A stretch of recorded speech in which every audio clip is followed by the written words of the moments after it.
किसानों ने कहा घायलों को नहीं मिल रही चिकित्सीय सुविधा, न कराया जा रहा मेडिकल। मोहनसराय ट्रांसपोर्ट नगर योजना को लेकर बवाल मामले में अपर पुलिस कमिश्नर से मिला सर्वदलीय प्रतिनिधिमंडल। रोहनिया थाने में किसानों के खिलाफ दर्ज मुकदमा स्पंज कराने की मांग। कहा हम लोगों को एफआईआर भी दर्ज नहीं कर रही पुलिस, रिश्तेदारों को भी भेज दिया जेल।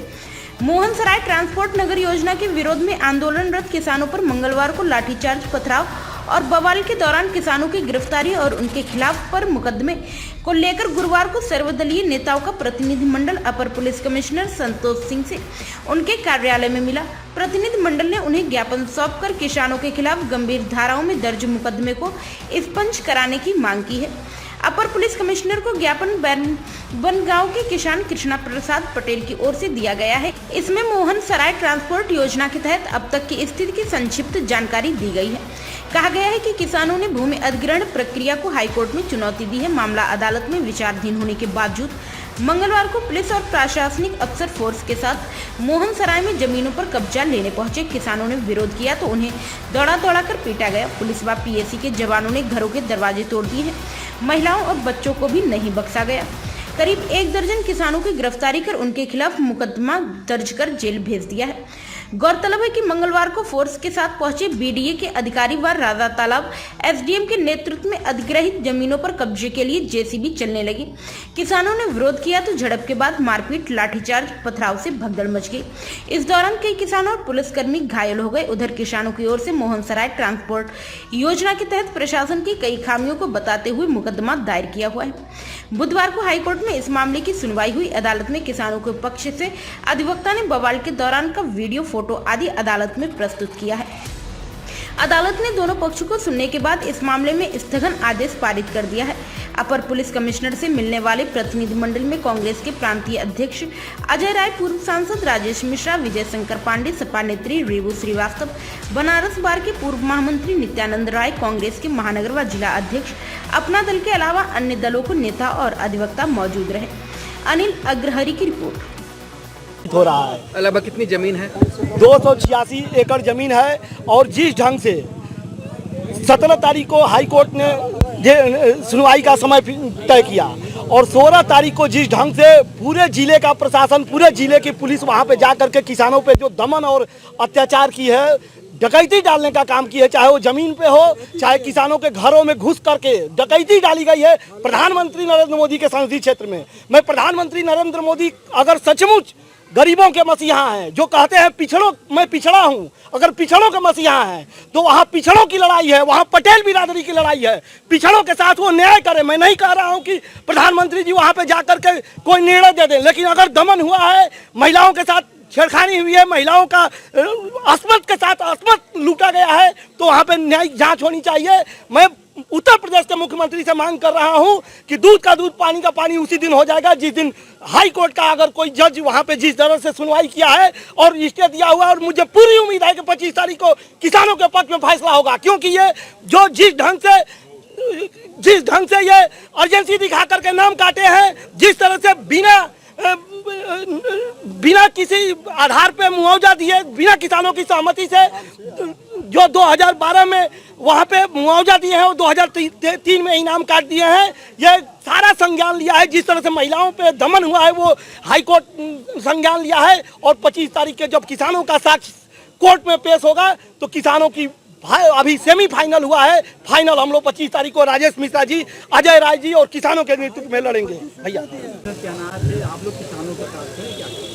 देखिए, जिस तरीके से बैरवन में पुलिसिया उत्पीड़न हुआ है, माताओं और बहनों को पीटा गया है, फर्जी तरीके से तमाम किसान के बच्चों को फर्जी मुकदमे लगा करके जेल भेजा गया है, उसके खिलाफ पूर्ण आक्रोश के साथ समाजवादी पार्टी, कांग्रेस पार्टी और अपना दल कमेरावादी के जनप्रतिनिधि यहाँ वाराणसी कमिश्नर महोदय से जो है अपना ज्ञापन दिए हैं और ये मांग किए हैं कि निष्पक्ष पूरी कार्रवाई निष्पक्ष होनी चाहिए और पूरी तरीके से निष्पक्ष और सत्यता के तौर पर पूरा का पूरा मुकदमा, पूरे के पूरे धारा को आप संज्ञान में लीजिए और निर्दोष लोगों को जो फर्जी तरीके से और पुलिसिया उत्पीड़न के तहत जिस भी लोगों को फर्जी तरीके से जेल में ठूस दिया गया उसको तत्काल बिना सशर्त बाहर निकाला जाए। ये पूरी तरीके से नरेंद्र मोदी जी के संसदीय क्षेत्र में एक अमानवीय कृत्य है और ये बनारसियत के ऊपर एक कलंक है। हम लोग तमाम जो जनप्रतिनिधि हैं सीपी महोदय से यहाँ पर हमने निवेदन किया, उन्होंने आश्वासन दिया कि हम तत्काल कार्रवाई करेंगे और सत्यता के आधार पर जांच करके निर्दोष लोगों को।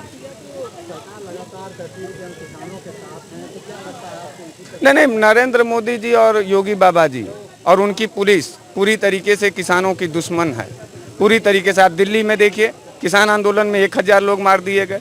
किसी भी भारतीय जनता पार्टी का नेता या कोई भी प्रशासनिक अधिकारी अपनी संवेदना दर्ज नहीं करती है।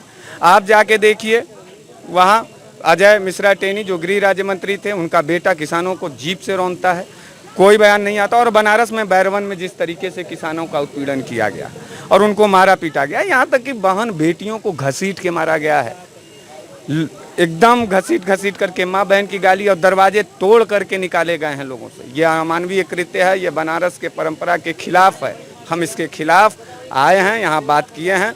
नहीं छूटते हैं लोग तो एक बड़े आंदोलन की तैयारी सर्वदलीय तौर पर की जाएगी और हम इनसे लड़ेंगे। और जहाँ तक मेरी जानकारी में कि हमारे यहाँ पर पूरे वहाँ के साथी हमारे अपने भाई कार्यकर्ता लड़ रहे हैं और ये पूरी तरीके से योजना निरस्त हो गई चुकी थी।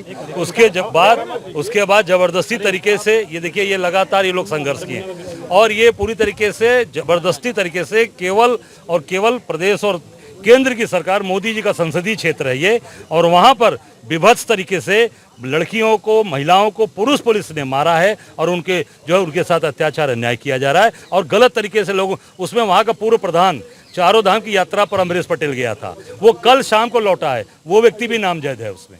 उसका एक भाई, छोटा भाई मर गया अभी एक्सीडेंट में बेचारा, हम लोग उसके घर गए थे, उसी दिन ही घटना है और वो कल वो लौटा है, उसका भी नाम इसमें है। जिनकी जमीन नहीं है, 4 लोग अपने रिश्तेदारी आए थे, उनका भी नाम उसमें डाल दिया गया है। ये सब क्या है? ये पूरी तरीके से पुलिसिया तांडव और डबल इंजन की सरकार की तरफ से ये जनता को तोहफा दिया जा रहा है। हाईकोर्ट ने जिस तरह ये स्टे लगाया है, अगला कदम क्या होगा आप लोगों का? हाईकोर्ट में चीज़ें चल रही हैं। माननीय न्यायालय ने जो स्टे स्थगन आदेश दिया है, आगे शायद 25 तारीख को तारीख है। और हम सब लोग समझते हैं कि किसानों की जो स्थितियां बनी उसमें निश्चित हाईकोर्ट गरीब किसानों की, आम लोगों की बात सुनेगा और उस पर न्याय करेगा। विनय जी, लगभग कितने किसान हैं वहाँ पर जो 1998 में जब ये योजना आई थी तो आज 25 साल बीत गया है। अब ये स्थिति पैदा क्यों हुई, पहले आपको इस पे भी सोचना चाहिए। ये आंदोलन करीब पिछले 20-25 सालों से चल रहा है।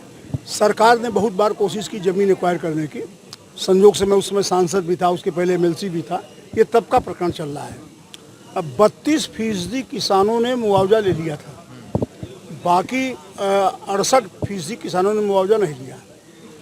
2008 में जो कानून बना है, भूमि अधिग्रहण कानून, उस कानून के तहत स्पष्ट है कि जब 70% किसान सहमत होंगे तभी भूमि का अधिग्रहण होगा। दूसरा उसमें यह है कि जो मार्केट रेट है उस मार्केट रेट का 4 पैसा होना चाहिए। और तीसरा उसमें फिर यह है कि मार्केट रेट के साथ साथ यदि योजना 4 साल तक क्रियान्वित नहीं हो पाएगी तो वो प्रोजेक्ट कैंसिल कर दिया जाएगा।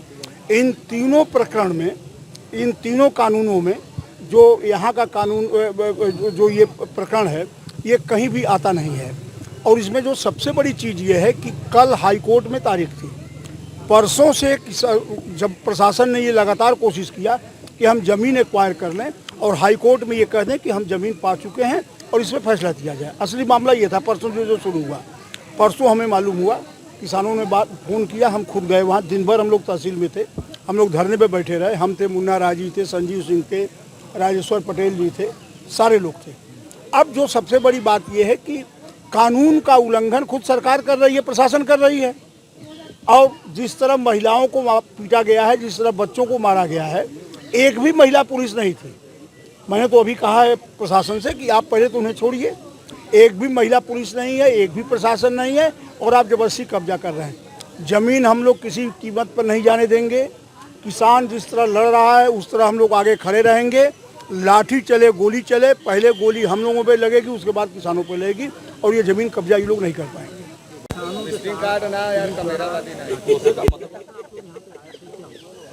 हम लोग यहाँ पर आए थे, इसी सरकार ने और यही प्रशासन के लोगों ने कल किसानों के ऊपर लाठीचार्ज किया और सबसे दुर्दशा तो तब हुई जब महिलाएं महिलाओं को घसीट घसीट करके पुलिस वालों ने पीटा।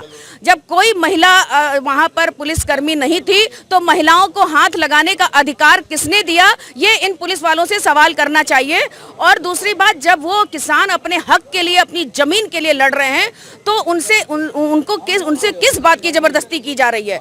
समाजवादी पार्टी की सरकार में माननीय अखिलेश यादव जब मुख्यमंत्री थे तो तमाम जमीनें अधिग्रहित की गई, आगरा एक्सप्रेसवे बनाया गया, लेकिन कहीं किसानों में असंतोष नहीं था और कहीं उनकी आवाज इस तरह से असंतुष्टि वाली आवाज नहीं उठी, ना कहीं कोई किसानों के साथ जबरदस्ती करनी पड़ी।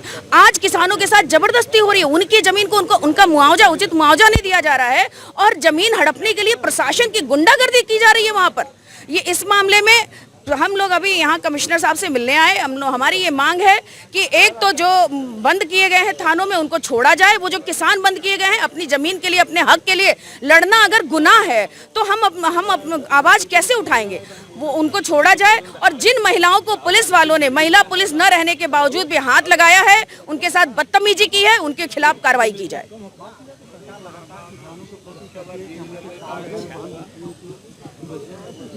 अरे आप देखिए, जुमलेबाजों का क्या कहना। 15 लाख रुपए सबके खाते में आ रहे हैं, 2 करोड़ लोगों को रोजगार मिल रहे हैं। इस तरह से जुमलेबाजी वाली सरकार है। महिला बचाओ बेटी पढ़ाओ का नारा देकर के आती है, महिला सुरक्षा की बात करती है ये सरकार, और महिलाओं के साथ रोज आए दिन हत्या रेप की घटनाएं हो रही हैं। और कल परसों में ये लाइव आप लोगों के माध्यम से पूरा देश देख रहा है कि किस तरह से महिलाओं को चोटिल किया गया और पुलिसकर्मियों, बिना महिला पुलिसकर्मियों ने उनके साथ दुर्व्यवहार किया।